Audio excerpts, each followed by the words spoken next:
The rain battered the windows of our small apartment in Willow Creek on a dreary November morning in 2022, but my daughter, Lily, was radiant with purpose. At 24, she'd already faced a world that often saw her wheelchair before her brilliance. Born with cerebral palsy, Lily had clawed her way through challenges that would have broken most. She graduated college with honors, her spirit unyielding, determined to carve out a place in a society quick to judge. When the Willow Creek Community Association posted an opening for an administrative assistant, her eyes sparkled with a hope I hadn't seen in months. "Mom, this is it," she said, her voice trembling with excitement as she scanned the job listing on her laptop. Her fingers, sometimes clumsy from her condition, typed her application with fierce precision. 8 months of rejections had bruised her, but they hadn't broken her. She spent days crafting a cover letter, weaving in her academic triumphs and her volunteer work at a local food bank. "They need someone organized and good with people," she told me. "That's me, Mom." The call for an interview came on a crisp Tuesday. Lily, dressed in a sharp emerald blazer she'd saved up for, practiced her answers late into the night, her speech occasionally slurring under nerves, but her resolve steady as steel. The Willow Creek office, tucked among neat rows of suburban homes, felt like a gateway to her dreams. I drove her there, her hand gripping mine. "No matter what, I'm proud I got this far," she whispered. The interview with Ms. Carter, the office manager, went better than we dared hope. Lily's qualifications shone, and when Ms. Carter asked, "When can you start?" Lily's smile could have lit up the whole town. Her first weeks were a dream. Lily threw herself into the work answering phones, organizing files, and charming residents with her warmth. She created color-coded systems for maintenance requests and greeted everyone with a smile that disarmed even the grumpiest callers. Ms. Carter called her a blessing, and residents like Mr. Lee, an elderly widower, would linger just to share stories of his rose garden. Lily was thriving, her confidence blooming like spring flowers. She started wearing brighter colors, laughing louder, and sharing work stories over dinner with a spark I hadn't seen since college. For the first time, my daughter felt valued, like she belonged. But dreams can be fragile, and ours shattered when Victoria Langston took over as the Community Association president in January 2023. She swept in like a storm, perfectly polished, with a cold smile and a knack for making people feel small. Lily came home that first day, her face clouded. She looked at me like I was a puzzle she didn't want to solve, she said, her voice heavy. Victoria was the kind of woman who'd time your coffee break and judge your worth by it. She installed cameras, demanded time logs, and hovered over Lily with a stopwatch, timing her filing like it was a race. She stood behind me, "Mom, clicking that thing," Lily told me, tears brimming. Ms. Carter tried to explain I'm thorough, but Victoria just scribbled on her clipboard. The hostility grew like a weed. Victoria announced Lily's bathroom breaks over the intercom, claiming it was for transparency. She moved Lily's desk to a dim corner, muttering about a professional image. Lily, who dressed as sharply as anyone, came home one night with a written reprimand for her unprofessional appearance. "It's because I'm in a wheelchair, Mom," she said, her voice breaking. "That's the only difference." Ms. Carter fought for her, but Victoria had stacked the board with loyalists who nodded at her every whim. The breaking point came on a stormy Thursday in March. Lily had spent hours resolving a heated complaint from Mrs. Thompson about a neighbor's noisy renovations. She listened patiently, researched regulations, and drafted a response that balanced diplomacy with firmness, exactly the kind of work that made her invaluable. But when Victoria saw her still on the same file, she erupted.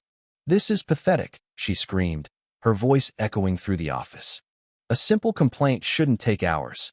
Lily, trembling, explained she was being thorough, but Victoria cut her off.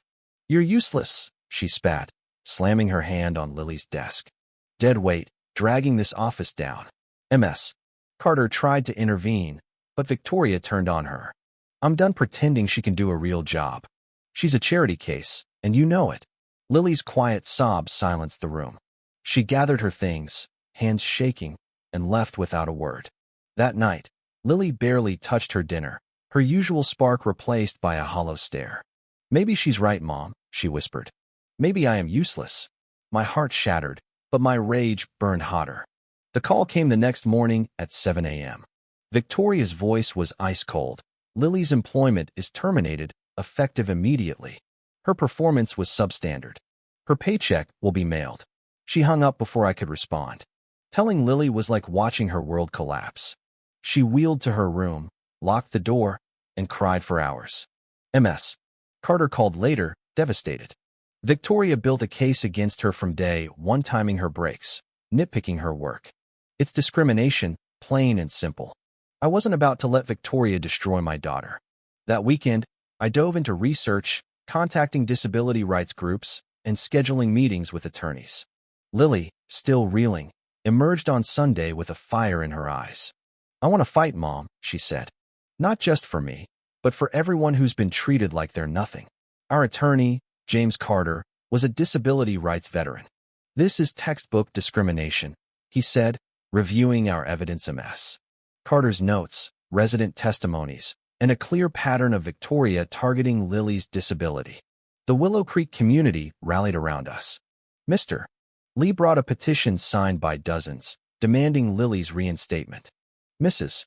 Thompson wrote letters praising Lily's compassion.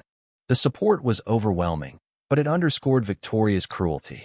She hadn't just fired Lily, she'd attacked a beloved neighbor. The legal battle was grueling. Lily relived every humiliation, her confidence battered but her resolve unshaken. Victoria fought dirty, hiring pricey lawyers and spinning a tale of performance issues to local media. But cracks appeared when witnesses came forward, cleaning staff who'd overheard Victoria's venom, residents who'd seen her cruelty.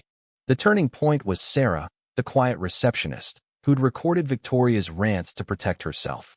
One clip captured Victoria sneering to a board member, "I don't care if she's good. A wheelchair in the office looks unprofessional." Another revealed her plotting to build a paper trail to mask her bias. When James played those recordings in court, Victoria's lawyers scrambled to settle. The community's outrage grew. A local reporter, Mia Chun, a disability advocate, broke the story wide open. "This is about dignity for all workers," she said on the evening news. Justice for Lily trended, with hundreds sharing stories of workplace discrimination. A GoFundMe covered Lily's expenses, and businesses offered her jobs, awed by her resilience. Victoria's reign unraveled. A recall petition ousted her as president, and her polished facade crumbled. At a desperate press conference, she claimed the recordings were misunderstood, but Mia's pointed question, "Why did you only time Lily's bathroom breaks?" left her stammering, exposed. The settlement, finalized in September 2023, was substantial, securing Lily's future and forcing the association to adopt disability training and ADA-compliant policies. Lily declined to return, instead taking a role with the city's accessibility office, advocating for others like her. Her case reshaped Willow Creek, sparking community-wide changes: wider sidewalks, better curb cuts, and a culture of inclusion. Lily's story spread, featured in advocacy journals, and taught in law schools. She spoke at conferences, her voice steady, inspiring countless others. 5 years later, in 2028, Lily is the state's Deputy Director of Disability Rights, married to her college sweetheart, Daniel, and expecting their first child. Victoria, meanwhile, drifts from town to town, her reputation in tatters, rejected by every community that learns her past. Willow Creek's office now employs 4 disabled staff and trains other communities in accessibility. A framed photo of Lily hangs on the wall, her plaque reading, "Lily Harper, who taught us everyone belongs." Lily wasn't useless, she was unstoppable. Her fight exposed a bully, transformed a community, and redefined what it means to contribute. From one woman's courage came a movement, proving that standing up to injustice can change the world, one heart, one policy, one community at a time. So what do you think? Was Lily's fight worth the toll it took?